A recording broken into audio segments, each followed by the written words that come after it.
caríssimos irmãos e irmãs, nos encontramos mais uma vez nesse 21º domingo do tempo comum.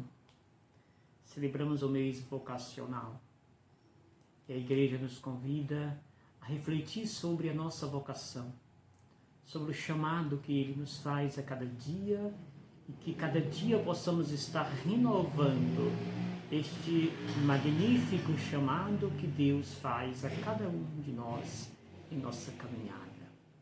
Nesse 21º domingo do tempo comum, a liturgia da palavra vem nos convidar a ser igreja. Ser igreja a partir deste reconhecimento da pessoa de Jesus Cristo. Tu és o Messias, o Filho do Deus vivo. O texto da leitura primeira que hoje nós meditamos, o texto do profeta Isaías, capítulo 22, versículo de 19 ao 23, nos trata de uma destituição de um determinado rei e a elevação de um outro rei. A destituição é feita porque aquele rei não correspondeu à vontade de Deus. Ele, em vez de cuidar da casa comum, buscou cuidar da casa pessoal, da casa individual, esquecendo do bem que ele foi responsabilizado a cuidar. E por isso Deus diz, vou te destituir e vou pegar a tua veste e vestir com a tua túnica e colocarei nele a tua faixa.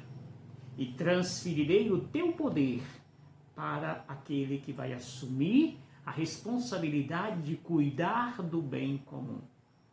E não do bem individual. E não do próprio bolso. E finaliza esse texto nos convidando o profeta que este que assume agora o poste de administrar a casa do Senhor em Jerusalém, esse deve carregar nos ombros a chave. E ele vai ter a responsabilidade de abrir e ninguém poderá fechar. E se ele fechará, ninguém poderá abrir.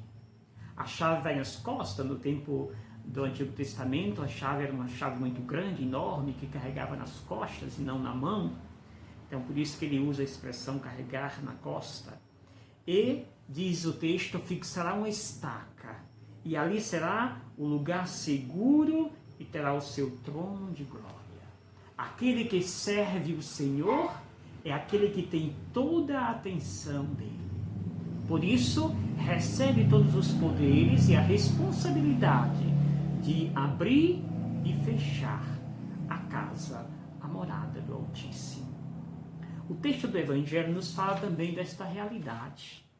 É dividido em duas partes. A primeira parte desse texto, do Evangelho de Mateus 16, de 13 ao 20, é um texto, digamos que eclesiológico. A primeira parte fala da pessoa de Jesus e consiste em duas perguntas. A primeira, Jesus pergunta aos discípulos, o que dizem as pessoas a respeito do Filho do Homem? E responde Pedro, algum diz que tu és João Batista, outro que és Elias, outro que és Jeremias, ou algum dos profetas. Jesus está sendo muito bem avaliado, mas não é isso que ele esperava, não é isso que ele está perguntando. Por isso ele faz uma outra pergunta, e a segunda pergunta é, e vocês? O que dizem que eu sou? Ou o que eu sou para vocês? Surpreende Jesus com a resposta de Pedro, tu és o Cristo, o Filho do Deus vivo. Tu és o Cristo, o Filho, tu és o Messias, o Filho do Deus vivo. Vai responder o grande Pedro. E Jesus proíbe que ele diga isso para alguém.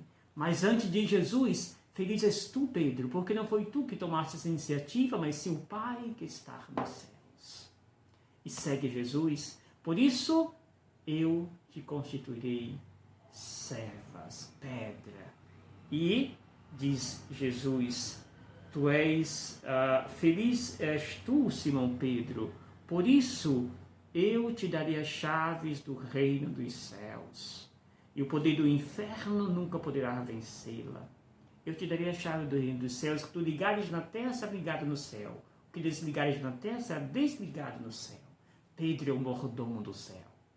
E a função do administrador da casa não é botar quem ele gosta ou quem comunga com as suas ideias, mas pôr para dentro aqueles que comungam com Jesus, com o dono da casa.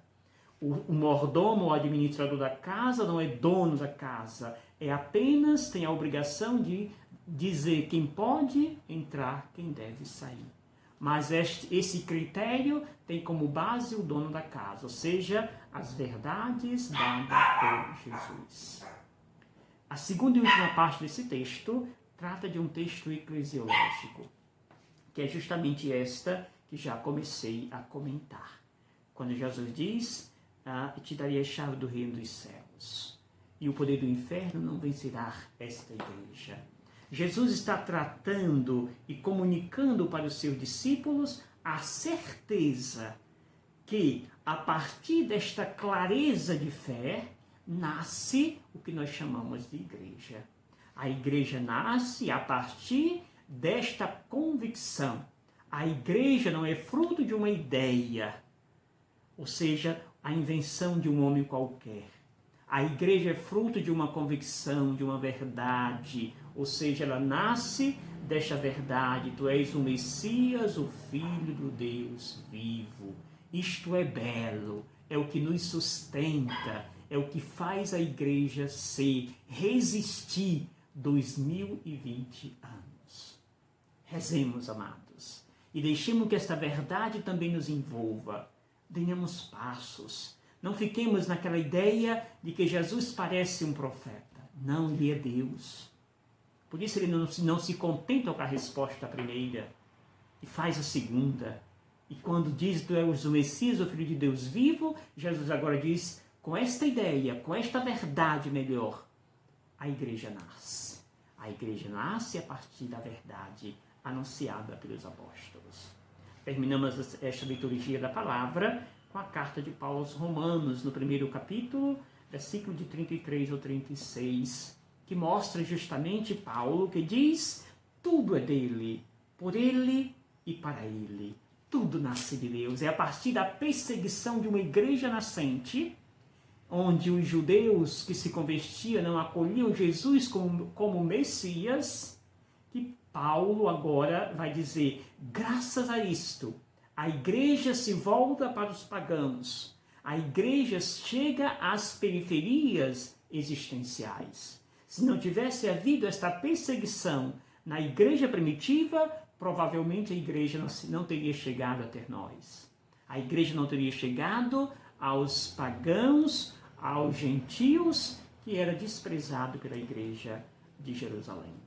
Rezemos que nesse dia do Senhor, possamos dar glória a Deus, vivificando sempre mais esta beleza de Deus em nossa vida. Seja um fervoroso cristão.